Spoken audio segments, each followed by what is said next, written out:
Hello' good morning. আজিৰ কামৰ পৰা আহি পাইছোঁ, জাষ্ট বহিছোঁ ৰুমত। তো এক নম্বৰ কথা, মই ৰুমত আহি প্ৰথম বাথৰুমত গ'লোঁ। তো মোৰ আজি 4-5 দিন হৈ গ'ল, মানে 7 দিনমান হ'ল আৰু। তো 7 দিনমান হ'ল ঠাণ্ডা পানীত গা ধুই মানে গাটো অলপ জ্বৰ লগা হ'ল।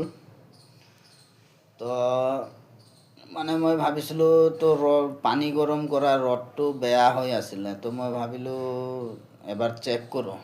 তো আগতো মই চেক কৰিছিলোঁ 2-3টা বৰ্ডত, ভাল বৰ্ডত।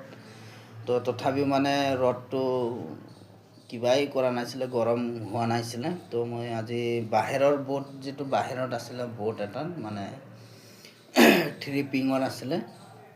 তো বাহিৰত আছিলে, তো বাহিৰত সোমাই চালোঁ। তো অলপ টাইম থাকিলে, মানে থ'লোঁ অলপ টাইম, 2 মিনিট বা 3 মিনিট থ'লোঁ আৰু। 2-3 মিনিট থোৱাৰ পিছত একো কিবাই গৰম ভাৱ একো নাপালোঁ মই।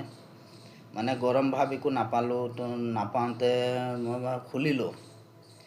খুলি কিনে ৰ'দো ওলাই আছিলে, পূৰা মানে কাঢ়া ৰ'দ ওলাই আছিলে। তো ঠাণ্ডা পানীটো মই গা ধুব পাৰিলোঁ, কিন্তু মই মানে কি গাটো অলপ জ্বৰ লাগি থকাৰ কাৰণে মই ভাবিলোঁ আজি হয়তো ৰ'দটো যদি গৰম নহ'লে মই গেছত গৰম কৰিলোঁ হয় পানী আৰু। তো গৰম পানী কৰি মই গা ধুলোঁ হয়। তো মই সেইটোৰ কাৰণে ৰ'দটো গৰম কৰিলোঁ। কৰাৰ পিছত ৰ'দটো হৈ গ'ল আপোনাৰ খোলাৰ লগে লগে তো হাতৰে লাৰিলোঁ। হাতৰে লাৰি দিয়াৰ লগে লগে হাতত চিপকি গ'লে, আপোনালোকে দেখি পাইছে, এই ৰঙা হৈ গ'ল এইকণ জেগাটো। এতিয়া মই তাকে ভাবিছোঁ আজিৰ দিনটো মোৰ ৰুমত আহি বহুত বেয়া হ'ল। আজিৰ দিনটো বেয়াই যাব নেকি, মই এইটোকে ভাবি আছোঁ যে আজিৰ দিনটো মোৰ কি হ'ব। তো আজিৰ দিনটো ভালেই যাব নে বেয়াই যাব। তো সেইটোৰ কাৰণে হাতো জ্বলি গ'ল। তো সেইটোৰ কাৰণে মই কি বুলি ভাবিম এতিয়া। মই এতিয়া দিনটো বেয়াই যাব নে ভালেই যাব, তাকে ভগৱানকো প্ৰাৰ্থনা কৰিলোঁ যে হাতটো জ্বলাৰ লগে লগে যে কি হ'ল মোৰ আজি।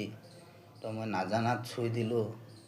দূৰৰ পৰা লাৰি চালে যিটো ৰড, এইটো ৰড হয় আপোনাৰ, এইটো মই মানে দেখাই দিলোঁ, এইটো ৰড হয়। তো এনেকুৱাকৈ চুই দিলোঁ মানে ৰডটো, গৰম ৰডটো মই এনেকুৱাকৈ চুই দিলোঁ।